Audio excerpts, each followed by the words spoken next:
Bismillahirrahmanirrahim. Assalamualaikum warahmatullahi wabarakatuh. Alhamdulillahi rabbil alamin. Wa bihi nasta'in ala umurid dunya waddin. Asyhadu an la ilaha illallah wahdahu la syarika lah. Wa asyhadu anna Muhammadan abduhu wa rasuluh.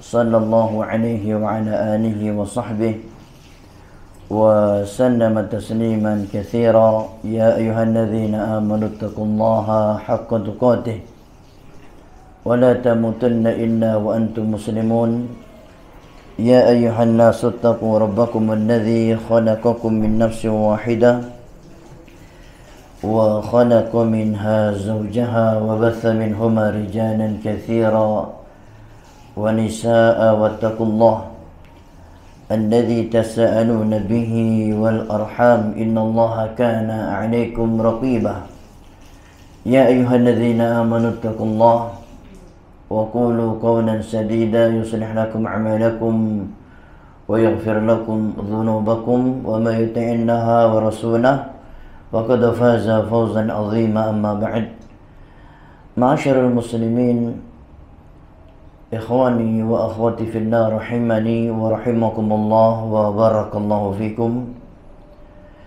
Walhamdulillah, senantiasa kita mengucapkan alhamdulillah, bertahmid kepada Allah dikarenakan setiap nikmat yang kita rasakan, setiap kesenangan, kebahagiaan, kegembiraan yang kita rasakan di dunia ini faminallah, datangnya dari Allah tabaraka wa ta'ala.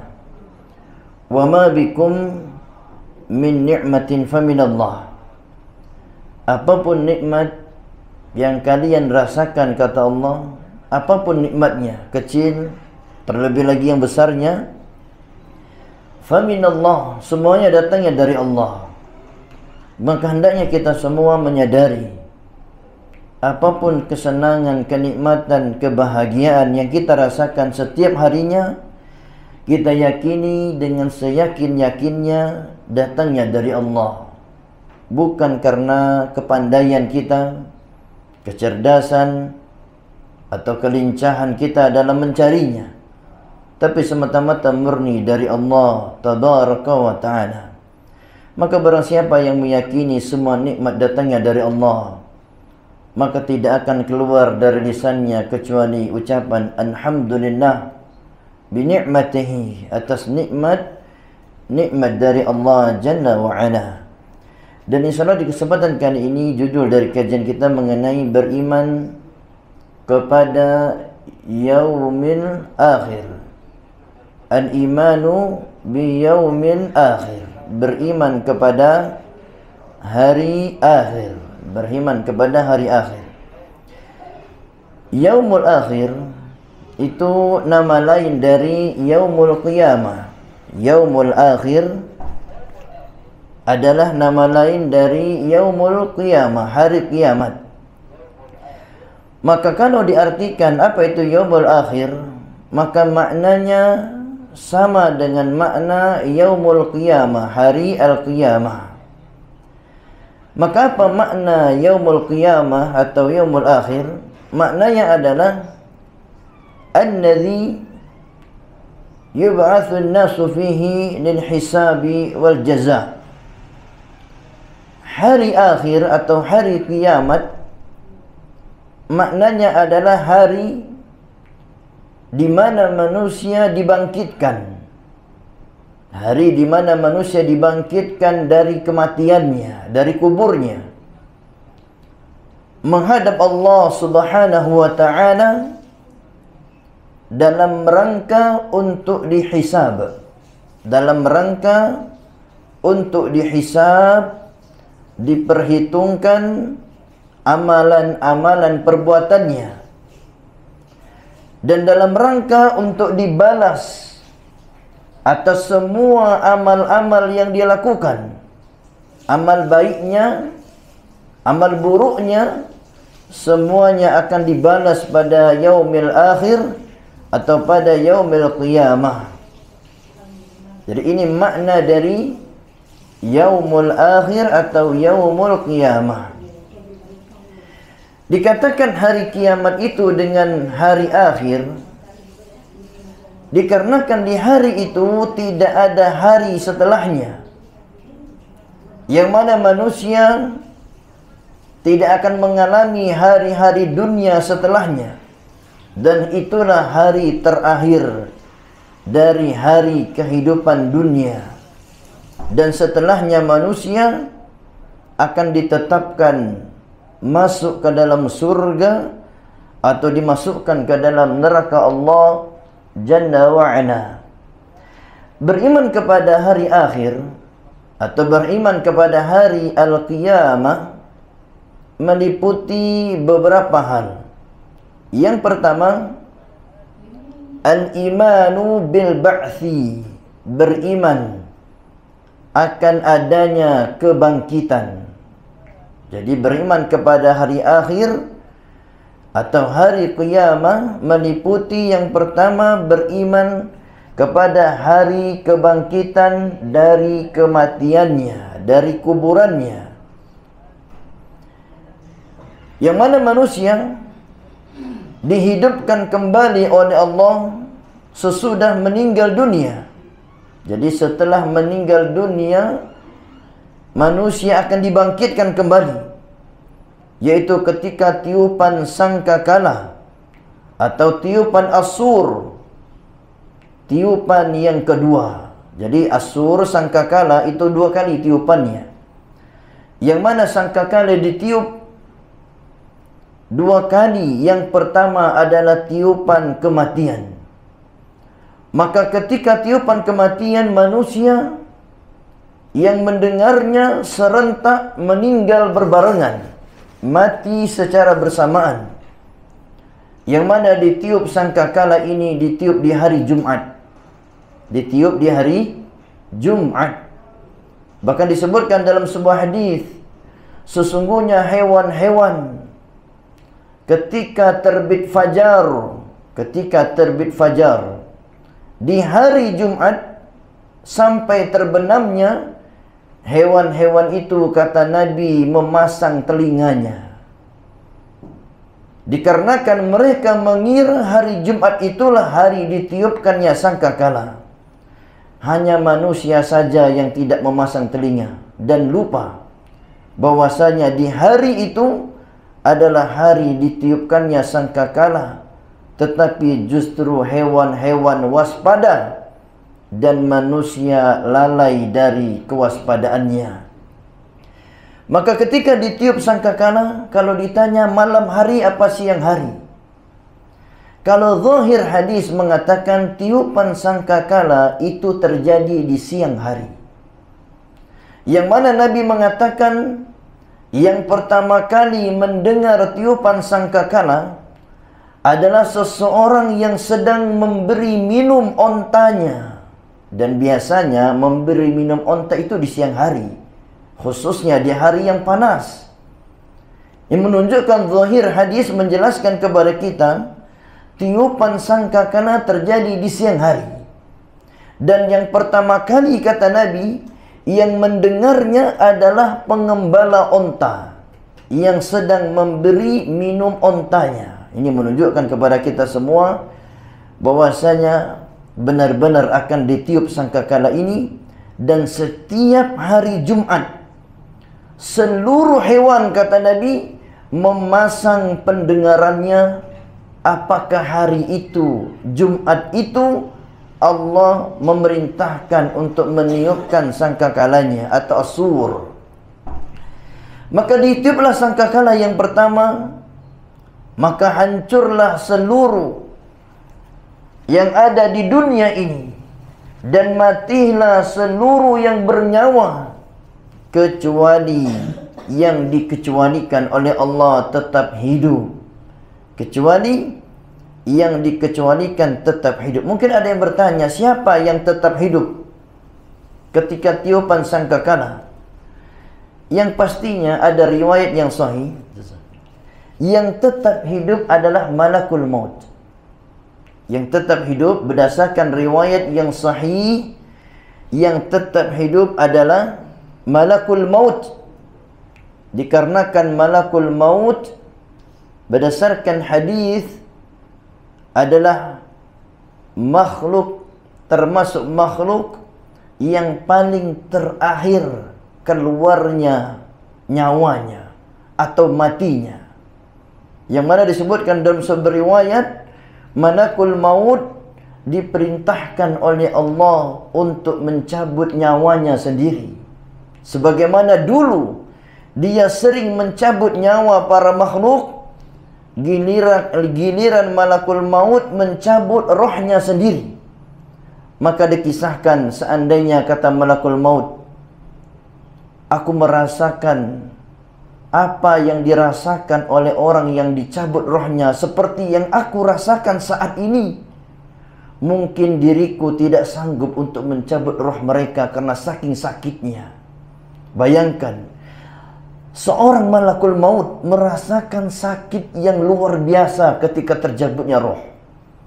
Sampai-sampai dia mengatakan, seandainya aku tahu seperti ini sakitnya dicabutnya roh, mungkin aku tidak sanggup mencabut rohnya makhluk-makhluk Allah tabaraka wa ta'ala. Itu menunjukkan keluarnya roh tidaklah mudah, tidaklah seenak yang bisa kita sangka. Tetapi keluarnya roh sangatlah menyakitkan, sangatlah menyakitkan. Bahkan Rasulullah pun merasakan sakitnya cabutan ruhnya dari jasadnya. Maka tiupan sangkakala pertama mematikan, menghancurkan seluruh alam semesta. Adapun jarak tiupan sangkakala pertama dengan yang kedua, itu jaraknya disebutkan 40. Bisa 40 hari, bisa 40 musim, bisa 40 tahun. Bisa 40 tahun. Dan tiupan sangkakala yang kedua adalah tiupan manusia dibangkitkan dari kuburannya menghadap Allah tabaraka wa ta'ala. Yang mana manusia dibangkitkan seperti tumbuh-tumbuhan yang tumbuh seperti sebuah biji yang disiram, ditanam, tumbuh. Dikarenakan manusia disebutkan seluruhnya hancur pada hari kiamat. Tidak ada yang tersisa kecuali kata Nabi satu saja, yaitu tulang ekornya. Kalau ditanya berapa besar tulang ekor itu, sebesar biji jagung kah? Atau sebesar buah tomat? Atau sebesar apa biji tulang ekor?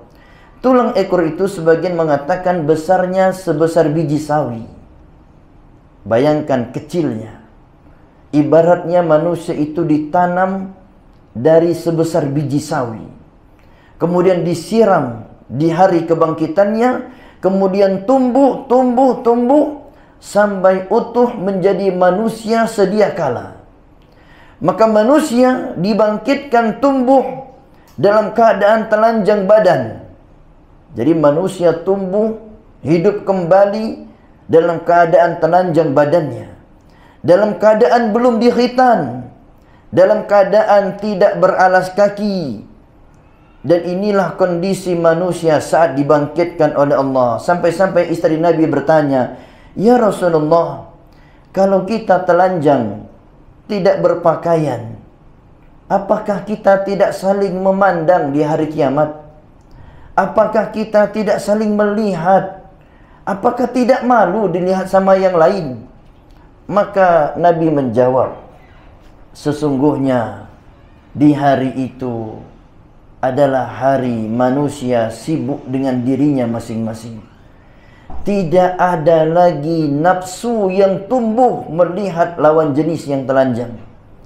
Tidak ada lagi syahwat yang bergejolak ketika melihat lawan jenis yang telanjang badannya. Dikarenakan kengerian sudah menutupi syahwat mereka. Kengerian sudah menutupi keinginan-keinginan mereka. Itu menunjukkan hari kiamat itu hari yang sangat dahsyat, yang mana manusia tidak lagi bisa merasakan kenikmatan kecuali setelah dimasukkan ke dalam surganya Allah Jalla wa'ala. Maka selama di padang mahsyar, memandang lawan jenis tanpa pakaian. Padahal disebutkan dalam sebuah riwayat mereka akan saling pandang selama 50.000 tahun. Selama 50.000 tahun saling pandang, tidak bernafsu. Selama 50.000 tahun saling melihat, tidak ada gejolak syahwatnya. Karena dikarenakan hari itu hari yang sangat-sangat mengerikan. Kalau dikatakan adakah hari yang mengerikan daripada hari itu di dunia ini? Jawabnya tidak ada. Hari yang saking mengerikannya, kata Nabi, menghilangkan syahwat manusia. Maka hendaknya kita semua berpikir tentang hari ini. Hari ini walaupun sengeri apapun, melihat yang macam-macam masih tumbuh syahwatnya. Hari ini walaupun sedahsyat apapun gejolaknya, melihat yang seperti itu masih ada gejala syahwatnya, gejolak syahwatnya. Tetapi di hari kiamat semuanya hilang. Maka hendaknya untuk hari yang demikianlah kita bersiap-siap. Allah Subhanahu wa taala mengatakan, kama bada'na awwala khalqin nu'iduh. Sebagaimana kami telah mengawali penciptaan manusia, maka pada hari itu kami kembalikan pula manusia setelah hancurnya, setelah matinya, setelah hancur lumat dengan bumi. Kami akan kembalikan mereka utuh seperti semula. Wa'dan alaina, dan itu janji kami, kata Allah. Inna kunna fa'ilin, dan benar-benar kami, kata Allah, akan melakukan itu semua. Kami akan benar-benar melakukan itu semua. Maka Allah Subhanahu wa taala akan benar-benar membangkitkan manusia dengan kebangkitan tanpa keraguan. Maka hendaknya kalau ada kecemasan, tidak ada yang lebih patut dicemaskan kecuali hari kebangkitan. Kalau ada kekhawatiran, tidak ada yang lebih pantas dikhawatirkan daripada hari kebangkitan ini. Adapun hari-hari dunia, kecemasannya sesaat. Adapun hari-hari dunia, kekhawatirannya sesaat pula. Adapun hari-hari dunia ini, kesakitannya sebentar. Tidak sebanding dengan kekhawatiran pada hari kiamat yang ribuan, bahkan 50.000 tahun. Seandainya pun kita khawatir di dunia itu tidak seberapa, ditambah lagi waktu yang hanya sebentar. Maka hendaknya kita semua teruslah memikirkan hari kiamat ini, dan jangan pernah lepas dari pikirannya, dan setiap hari dia memikirkan. Allah Subhanahu wa taala mengatakan dalam Al-Qur'an, afa hasibtum annama khalaqnakum abatha wa annakum ilaina la turja'un. Apakah manusia itu mengira kami ciptakan mereka dalam keadaan sia-sia, la turja'un, kemudian tidak dikembalikan, tidak dikembalikan kepada kami, kata Allah, tidak dibangkitkan. Apakah manusia mengira mereka diciptakan hanya sekedar untuk makan, untuk minum, untuk bersenang-senang? Bukan. Manusia diciptakan hanya untuk diuji. Ibaratnya sekarang ada seseorang masuk kelas, ikut ujian kenaikan kelas. Ketika dia masuk kelas, maka tidak ada materi-materi yang lain kecuali lembar soal. Yang kedua, lembar jawaban. Maka kata guru pengawas, hari ini adalah hari ujian. Maka akan terlihat ujian itu hening. Manusia fokus mengisi soalnya, mengisi lembar jawabannya. Begitulah hendaknya kita semua mengisi hari-hari kita. Fokus, serius, sebagaimana seriusnya orang-orang yang sedang mengisi lembar jawabannya atau mengisi soal ujiannya. Tetapi amat disayangkan, kita sekarang terkadang seringnya tidak fokus, seringnya tidak serius, yang akhirnya hari-hari kita jawab dengan jawaban yang jelek. Hari-hari jawabannya kita jawab dengan penuh dengan kelalaian, kesia-siaan, dan akhirnya nanti pada yaumul qiyamah akan menyesal dengan penyesalan yang sejadi-jadinya. Innal ladzi farada 'alaikal Qur'an la radduka ila ma'ad. Sesungguhnya Allah yang mewajibkan mengamalkan Al-Quran akan mengembalikan kalian, membangkitkan kalian pada hari kiamat. Dan inilah yang pertama dari beriman kepada hari kiamat, hari akhir, adalah beriman kepada kebangkitan manusia. Jadi yang pertama dari beriman kepada hari akhir adalah beriman bahwasanya manusia akan dibangkitkan dan dia tidak akan merasakan nikmat selama bangkitnya karena penuh dengan kecemasan. Jadi orang kalau cemas itu biasanya tidak enak makan. Kalau cemas susah tidur. Kalau cemas kepala bisa pusing. Hati tidak tenang. Maka begitulah yang terjadi pada yaumul qiyamah. Maka sekarang hendaknya kita mengurangi kecemasan tadi dengan memperbanyak amal saleh dan bertobat kepada Allah. Kemudian yang kedua, tahapan yang kedua beriman kepada hari akhir atau hari kiamat adalah al-imanu bil hisab wal jaza. Beriman bahwasanya di hari akhir, hari kiamat, manusia akan dihisab, akan direkap amalannya, akan diaudit amalannya, akan diperhitungkan seluruh amalnya. Apakah beruntung atau tidak, ataukah berat atau tidak, maka akan dihisab dan akan dijaza, dibalas seluruh amal manusia. Disebutkan dalam Al-Quran, man jaa bin hasanah falahu asyru amthaliha.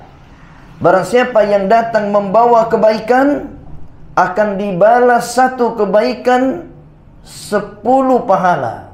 Jadi satu kebaikan akan dibalas 10 kali lipat pahalanya. Bahkan disebutkan akan dibalas sampai 700 kali lipat. Maka hendaknya kita semua jangan pernah menganggap amalan soleh itu rugi.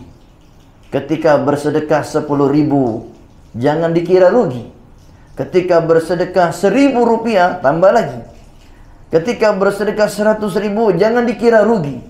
Semua akan dibalas dan diganti oleh Allah dengan balasan yang terbaik di sisinya. Maka hendaknya kita semua meyakini semua yang kita lakukan di dunia ini tidak ada yang rugi.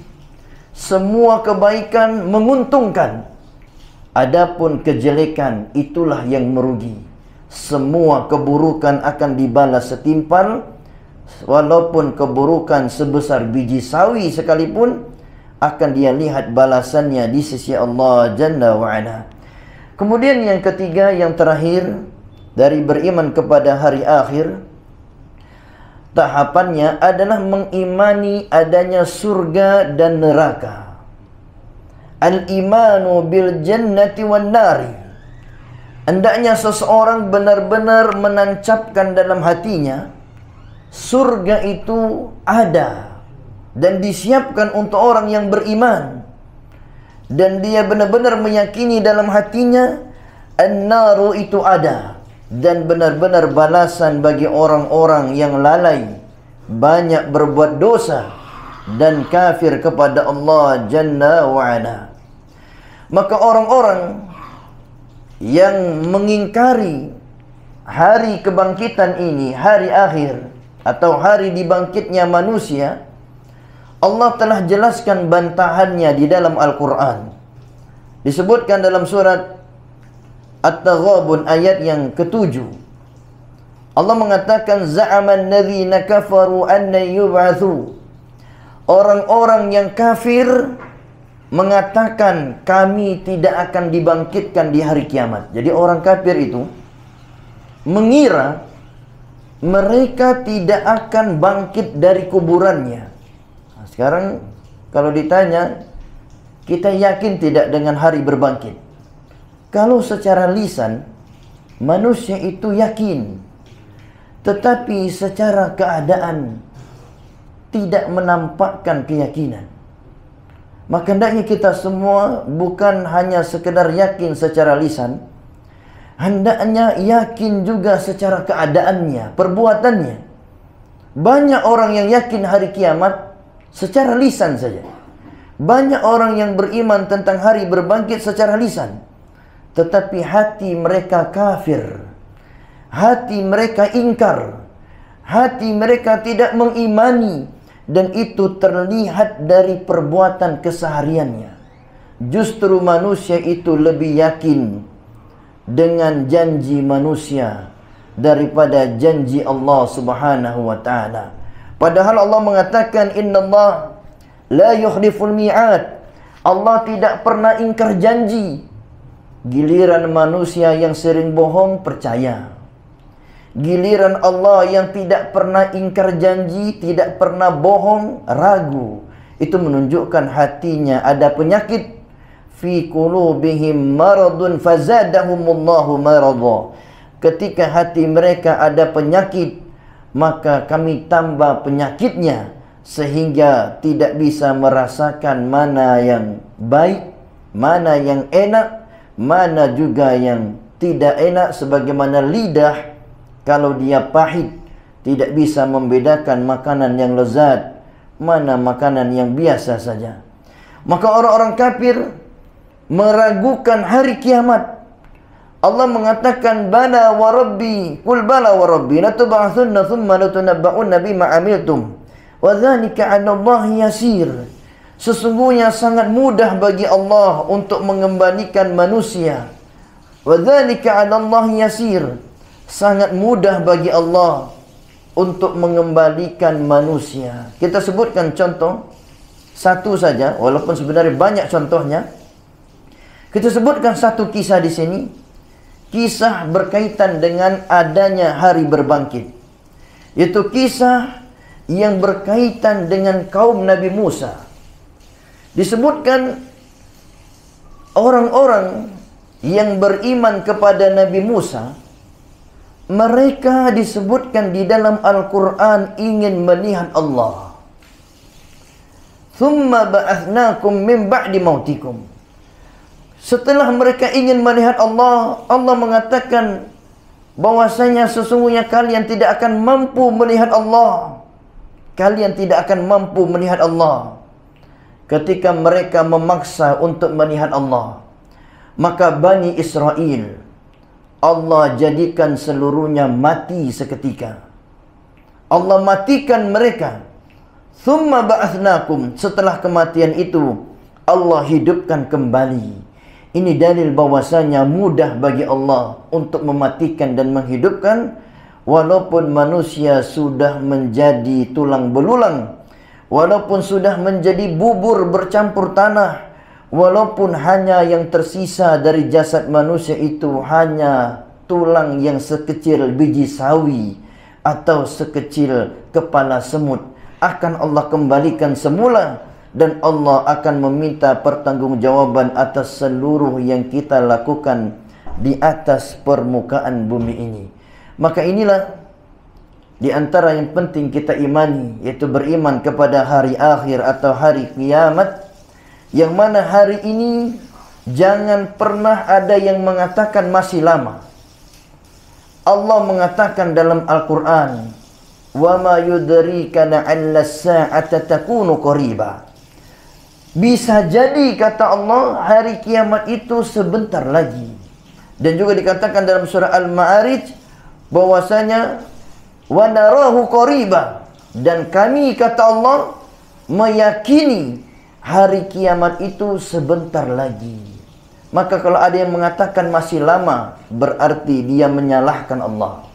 Kalau ada yang mengatakan kiamat masih lama, dia mengingkari Allah. Kalau ada yang mengatakan kiamat masih lama, berarti dia tidak beriman kepada firman Allah di dalam Al-Quran. Kalau kita yakin kiamat sebentar lagi, maka tidak ada yang lebih pantas kita pikirkan kecuali persiapan sebaik-baiknya. Tetapi kenyataannya kita sekarang hanya persiapan untuk makan hari esok, hanya persiapan untuk bulan depan. Alangkah jauhnya kita dari apa yang Allah harapkan di dalam Al-Quran. Allah mengharapkan kita menganggap hari kiamat lama dan segera melakukan persiapan, tetapi kita justru mengingkari firman Allah Subhanahu wa taala. Maka mudah-mudahan Allah Subhanahu wa taala memberikan kepada kita taufik hidayahnya, yang mana dengan hidayahlah hati kita akan tergerak untuk mengimani seluruh firman Allah dan mengamalkan isi kandungan Al-Quran. Maka mari jangan bosan-bosan mengkaji tentang keimanan, karena iman adalah bekal terbaik untuk menghadap yang maha kuasa, yaitu Allah Jalla wa Ala. Wallahu ta'ala a'lam bis-shawab. Naktafi bihadza, kita cukupkan sampai di sini kajiannya. Subhanakallahumma wa bihamdik, asyhadu an la ilaha illa anta, astaghfiruka wa atubu ilaik. Assalamualaikum warahmatullahi wabarakatuh.